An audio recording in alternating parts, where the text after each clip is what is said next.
Sister Nelly. Thank you so much for having me. I got the privilege last night to stay with the Broomer family, and they were very, very great hosts. I'm very excited to be here with you this morning, so thank you for having me. I do a lot of things, and I wear a lot of hats, and every time I say that, almost every time I say that I wear a lot of hats, I'm not wearing a hat. So this is just how that goes. Like Pastor Heather said, I'm the young adult pastor at a church in Windsor called Parkwood, but that is not all that I moved to Windsor for. I grew up in Brampton, I grew up in the GTA, and when I was a teenager, God called me to ministry. I grew up in church all of my life, but I never had this passion to go into ministry. This wasn't a lifelong dream or what I wanted to do, but God was stirring something and starting something in my heart while I was a teenager as my faith was becoming real to me. Like I said, I grew up in the church, and as you were praying, actually, I was one of those kids that was super involved in everything, but it was almost my way of not actually doing anything. It was serving so that I could not have to be in service, if you know what I mean, right? I was hanging out with the kids, eating the goldfish and coloring pages so that I didn't have to listen to my pastor preach for an hour and a half, okay? So I was serving so I didn't have to be in service. But when I was in high school, everything changed. I started to realize that life was going to be coming at me really quick, and I had to make decisions about what I was going to do for the rest of my life. And as the planner that I am, I actually had my life planned out till retirement. My idea was I was going to be a doctor. I was like, I'm going to be an OBGYN, I'm going to bring life into the world, and I'm going to help people in that way. And so I decided I was going to go to high school, go out to medical, all of that, marry a doctor, have kids, and set them off to school, and everything will be set, and retire and vacation on cruises, right? Whole plan, whole life ahead of me. And God was like, I have something a little different for you. And I was like, okay, we'll see about that. My plan here was all rooted in what I thought was going to be good for me, what I thought was going to be good for my wallet, and what I thought would make my parents proud. Right? I'm the oldest daughter of 5 girls, and so, as the eldest, and as, my parents coming from the Caribbean to Canada wanted to make their journey worth it, and so in all of that, I decided I was going to be a doctor, but my faith in high school was something that changed my life, because I started to learn that God had plans for me, that my plans were never going to be as good as His plans, and that He had something potentially different for the world than I thought my place in it was. So as I continued to journey in my faith, and I felt this call to ministry, I was like, God, I don't know about that. I have this plan to be a doctor, I have this plan to make money, maybe I'll support your missionaries, maybe I'll support your ministry people, right? Wouldn't we all want to do that? As a ministry person, anyways. And so I said, God, I'm not really sure about that, but I knew for sure that this was a thing and it wasn't going away. So I said, God, if this is for real, give me something I've never heard of. Take me outside the walls of the church and break my heart for something I've never realized. If this call to ministry is a real thing and I'm not just making this up because I'm hanging out with my youth pastors and they're really cool people, and I'm hanging out at my church and doing my co-op in high school at the church, it's like, if this is for real, I need to know that I'm not giving up this dream of mine for nothing. God said, okay, trust me. And I was like, okay, so what are we doing? And he was like, trust me, and the phone hung up. And I was like, okay then. And so going through the rest of high school, I was like, God, what are we doing here? And I started to notice how many of my friends that I had grown up in church with after high school were graduating, going off to post-secondary, and it was almost as if they also graduated their faith. And that just broke my heart.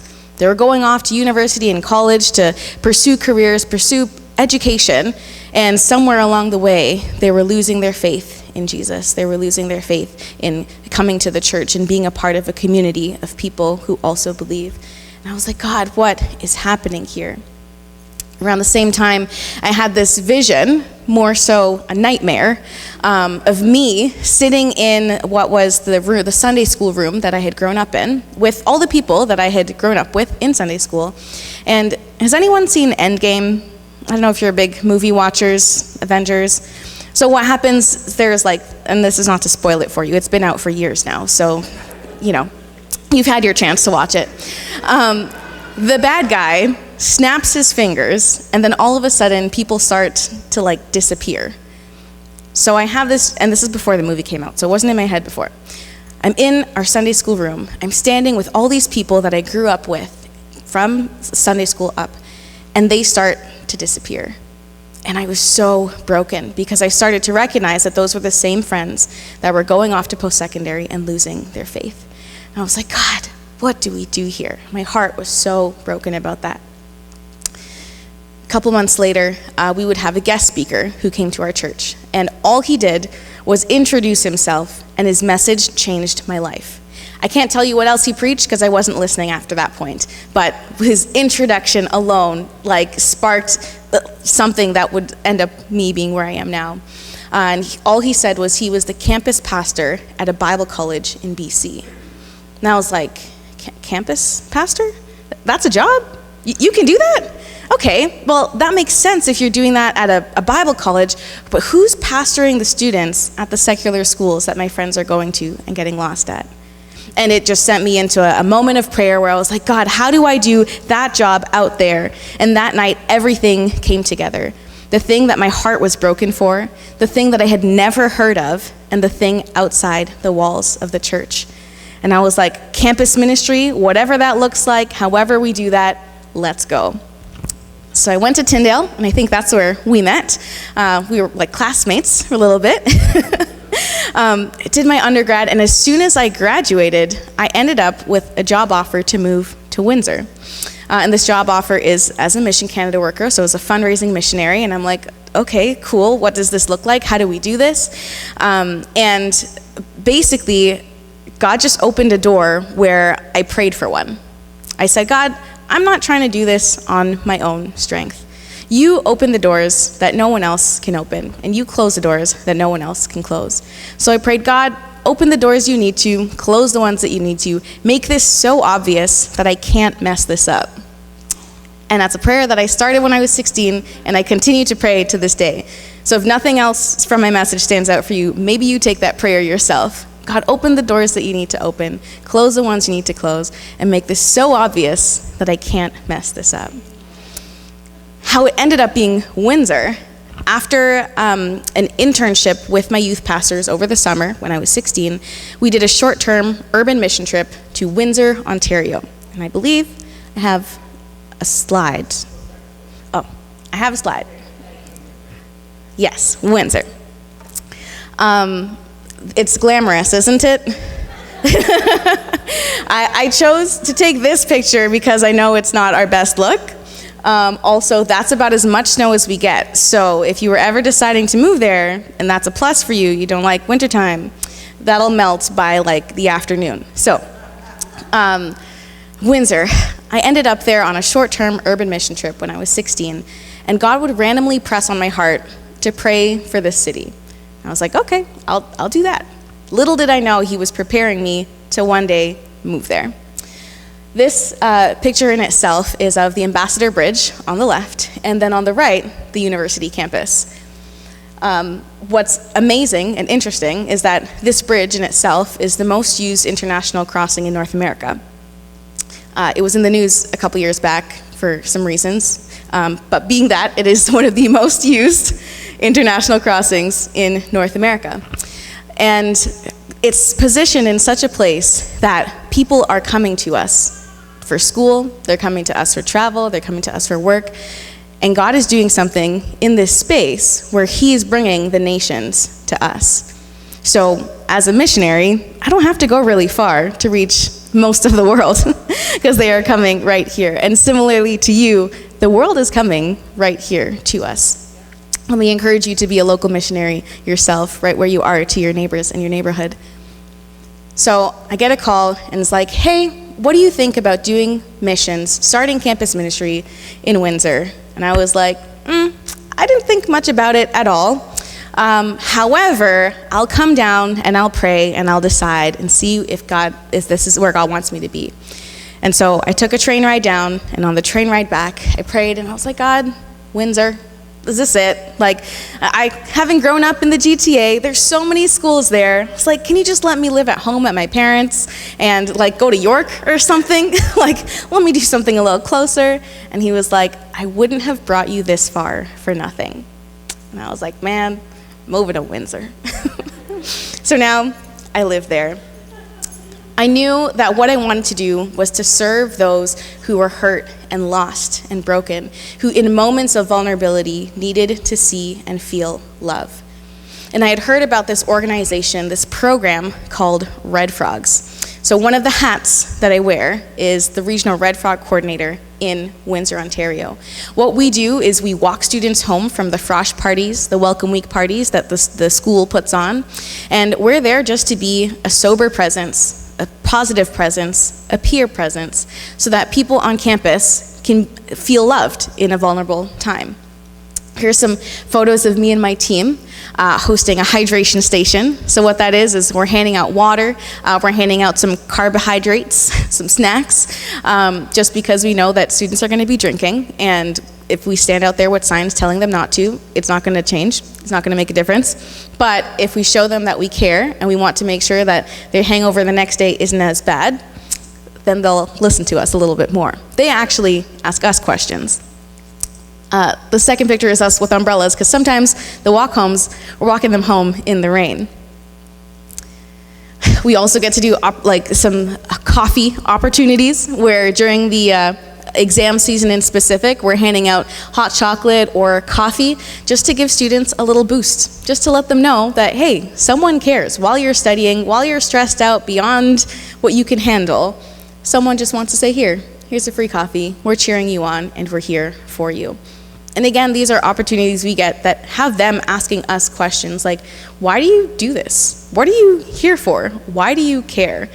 And we just get to say, because we love you. And then this brings on a conversation, which I'm going to have with you right now, because I've had it like 10,000 times. But it goes something like this. Why are you doing this? Because we love you. Okay, but like, what's the catch? There's no catch. Did I pay for this in my tuition? No, it's free. So like, who funds this? Like, somebody has to pay for this. Yeah, it's actually paid for by churches and sponsors that really care about this work, that really want to let you know that you're loved. Churches, so this is a Christian thing. Well, I'm Christian. I'm actually a pastor. You're a pastor? You don't look like a pastor. I know, I get that a lot. It's fine. So, did you go to school for that? Like, how do you become a pastor? Well, actually, yes, I did go to school, and I felt this call to ministry, which is the starting half of my message that I told you, that I then get to tell them, where I felt like God had called me to something, that I had a bigger purpose in this world than what I thought, and I get to share my testimony. And that's an opportunity just because we handed them a free coffee. Sometimes it also looks like free lunch. In the pictures here, we're handing out bagged breakfasts, or I called it brekkie to go. So in these paper bagged lunches, there's like an apple, a croissant, a juice box, and a little note as if it was written from mom that says, hey, we love you. Hey, we're cheering you on. We're thinking of you. You can do this. And again, students are like why? Why do you care? Like, what's the catch in this? What do you want from me? There was one week that we were set up doing the bagged lunches, and we had students, the way that they set us up in the student center, they had on one side us, they had on another side the Nursing Association, which was handing out gift cards if you were to fill out their survey. Then there was a bake sale happening to fund some kind of project in the city. And then there was the Canadian Blood Bank. So one booth basically was giving out a gift card if you gave them your information. One booth was giving out baked goods if you gave them money. And the other one was giving out not anything, but they wanted your blood. So those were the three, right? And then there's us, with free bagged breakfast to go. And so students would go, down the line. They're like, okay, what do we get from here? What do we get from here? What do you need from me? And then they'd come to us and like, okay, so what do we have to give you to get one of those? Literally nothing. What do you mean? Like, what is the catch? Why would you do this? And again, those are opportunities for us to say, for no reason at all, because it's Tuesday, because we love you, because we want you to know someone cares. And it always leaves them so struck that sometimes they come back to us after they've gone to class and come back. So what was that all about? Like, I had the apple, it was great, and like it didn't taste, poisoned. But like, what is the catch here? And literally, there's no catch, there's no other shoe to drop. We just want to let you know that you're loved. That picture before I go on, this was March 2020, big week in our world, yep. This was happening the week, if you know what I mean. Every single day we were ready for them to shut us down and tell them, pack up, go home. And I was like, great, now I have to eat tacos for the rest of my life because of how many taco ingredients I had bought for this week of events. Has anyone heard of walking tacos? Okay, I think they should be called walking nachos because basically it's like Doritos and then you put taco toppings on top of them in a bag, if anyone was curious. Students love this. It was amazing. We're handing out these lunches and students are like, this is amazing, this is awesome. Again, asking us questions, and we just got to also be with them. So like, what do you feel about your classes? How are exams going? And have conversation with them during such a trying time. However, this was our last event on campus before the world ended. And I was kind of lost again. I was kind of like, God, you brought me to Windsor to start this thing, to do this thing, to love these students, but now they're not on campus. Now there's no parties happening. How are we supposed to walk the students home from them? How are we supposed to keep them safe? How are we supposed to be a support to them? God, who do I and how do I disciple if the students are not there? How am I a campus pastor if there's no students on campus? And I realized myself that a lot of my identity was tied to what I was doing. So God did a work in me over the next couple of years. That was a really good thing. But I was like, God, what can we do now? So at the end of 2020, I started to pray and I was like, God, would you just give me something pandemic proof? Like, give me something that I can do on campus, that I can minister to students still, that isn't dependent on them necessarily even being there. And he brought to life a dream that I had thought was dead. See, just before I'd graduated from Tyndale, I was deciding, yes, we're going off to campus ministry, not knowing what it would look like, knowing that I'd have to pioneer something in a new city. And I was like, God, wouldn't it be amazing if I had a house that I could disciple students at, where like we could host Bible studies, like something near campus, adjacent to campus, but not there, so we could have our own space to do whatever we wanted to, whether that was host like a board game night or a worship night or a Bible study. And then we could host people to have meals and just get people to eat together and have conversation. So I'm dreaming about this thing, and I wondered like what that would look like.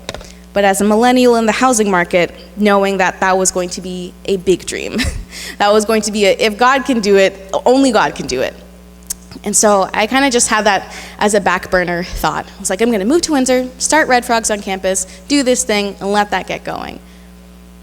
I had met this person in 2017, just the summer as I was moving to Windsor, who said, hey, you're going to Windsor. I just bought a house. We're renovating it right now, and we would love to rent it out to students. Maybe you could like host a Bible study there or something. And I was like, what? Like, is this just amazing? Cool. Move to Windsor, and then don't hear from him for 5 years. And so I was like, okay, God, like I see that you have this dream within my heart. Like maybe one day this guy said something, but I'm just, as you would like to do. The world shuts down, and I'm praying again for something pandemic proof. Zoe Manor. This house, owned by that guy who I met back in 2017, who said, hey, we're doing some renovations. We'd love to use it for campus ministry.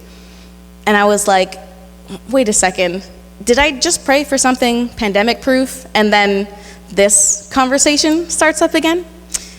January 2021, we start writing leases. We start writing program. We start writing curriculum for what this thing could actually look like. A live-in mentorship program. A house that is rented out to students, that they get to live in Christian community while they're away for school, but also learn how to build their character, also learn how to budget, also learn how to live out their faith in real time while pursuing their career.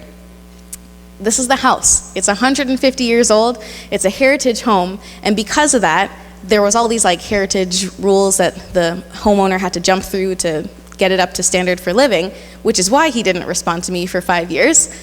Of course, I didn't know that. I just thought he promised something and then took it away. But it's his house. He could do whatever he wanted. But something was in the works. God was working on something. Plans were happening behind the scenes before I realized it.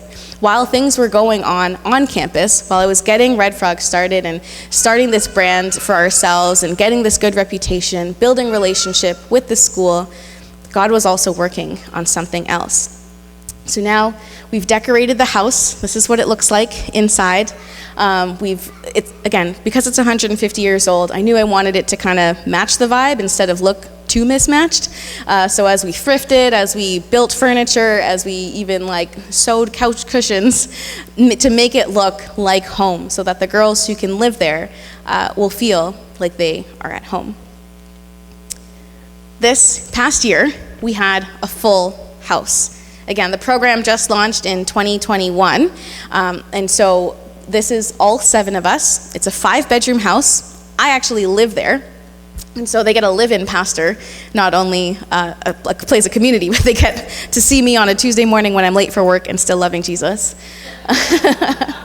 And when I'm home from work on a Thursday night, probably a little bit frustrated, but still loving Jesus, and how I get to manage that myself. But here we are just celebrating Christmas together, setting up a tree. And I'm big on diversity, as always. And God just did a thing where he gave us one of each for this past school year, which I didn't plan at all. Everyone kind of just came from different backgrounds and in the most wild of ways, some of which was a friend heard about this from a friend who's in a different country who sent me an email, and then that's the girl who's now putting the Christmas ornaments on the tree, and she lived there with us for a whole semester. So really, really cool how God continues to open doors. As I pray, open the ones you need to open, close the ones you need to close. Make this so obvious that I can't mess this up. And he goes before me in it and with me. Here's some of us doing our Bible study on a Sunday night, as I had envisioned and dreamed all those years ago. Here's some of us in the kitchen and in the dining room eating together. Again, dreams that I had that I now get to sit in the middle of and just God, you did this. This is the thing that I was dreaming, that I thought that, I wished one day could happen. And I'm now living in the midst of that? Wild. On top of that, Red Frogs is now back on campus. This past semester, the student union, they called me back and they were like, hey, we know that you've done stuff with our students in the past. We would love to have you back. What would that look like? And I was like, well, we can run a hydration station, we can do the walk homes, and they're like, amazing, let's do it. And we were booked for 6 events back to back to back. And now we get to use the house, so the picture on the top, as our hub, because it's a not even 2-minute drive away from campus. We get to put everything together there and then take it with us, walking students home, giving them water, keeping them hydrated. We also got back to doing some events like Candygrams. This is one of my favorite events because I spend Valentine's Day walking around campus, handing out little candygrams to students. It has a cheesy little dollar store card in it that says, know today and always that you are loved and valued, from your friends, the Red Frogs. And then there's some lollipops and Hershey Kisses, and it's nothing special, but it makes them feel amazing because they're like, I haven't had one of these since I was in 3rd grade. And I'm like, yeah, good. now you've had one at 18. And they just feel so loved. They just feel like this is a little pick-me-up, a piece of joy, but then they can search us up later on, or when they see us on campus again, they're always like, oh, you were the girl that gave me that candygram. That was so nice of you. And conversations continue to happen. Here, some of my team and I were at a concert that usually happens at the school, and we're just doing a chill zone. So at these events, students get a little bit inebriated, in other words, and we get to be there to be a support to them. As the security guards know, we are safe people, and the security guards and the police, they bring the people to us just to say, hey, like, just sit with the Red Frogs for a little bit. They're gonna chat with you for, a little bit. Like, oh, I'm fine. I don't know why you're kicking me out. Just hang out with the Red Frogs for a little bit, and we'll see if you can go back inside. So we get to do events like this.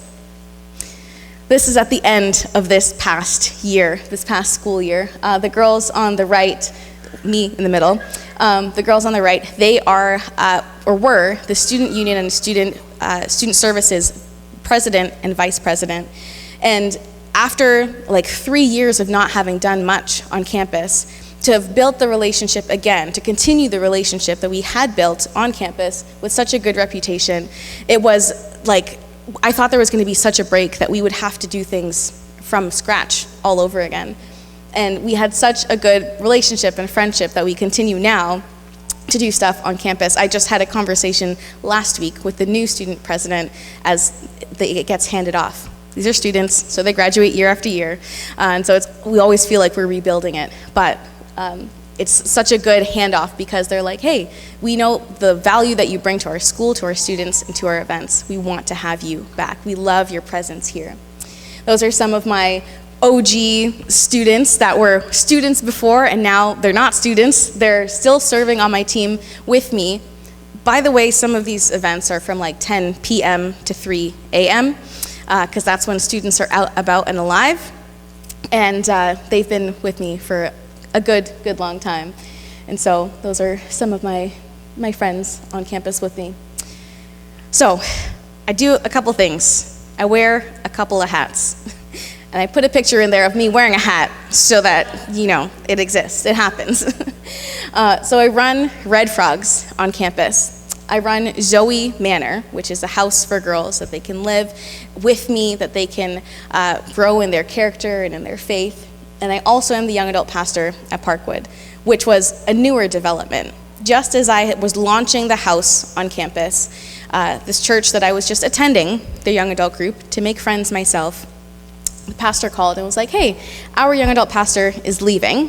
What do you think about becoming the young adult pastor for us? And I was like, I got a lot going on.